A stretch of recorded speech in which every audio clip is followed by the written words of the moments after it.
Police have fired tear gas at demonstrators on the second night of unrest in Minneapolis. Authorities implemented a curfew and deployed hundreds of heavily armed police to the streets after an officer killed an unarmed African-American man. A state of emergency in Minneapolis and a state of disbelief after another shooting of a black man by police at such a tense time for this city.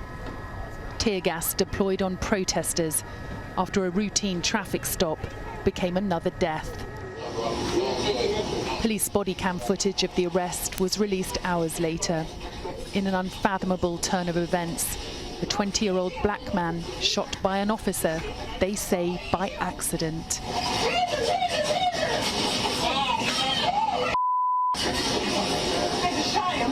They can be heard screaming as the officer appears to realise they've fired their handgun instead of their taser.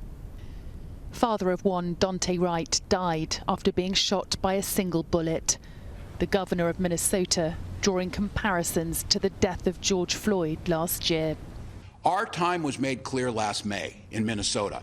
Our time to get one shot at fixing that was there. And in the midst of this trial that the world's watching, the situation repeated itself yesterday. So this is a call to us again, to Minnesota and to the rest of the nation. We have the ability to reduce the chance of this happening. Just 10 miles away, former officer Derek Chauvin is on trial for the murder of George Floyd. His younger brother, Philonis, breaking down in tears in court as he talks about the impact it's had on his family. That's my mother. She's no longer with us right now, but that's my oldest brother, George. Yeah. I miss both of them. I was married. In May 24th, I got married. And my brother was killed May 25th. And my mom died on May 30th.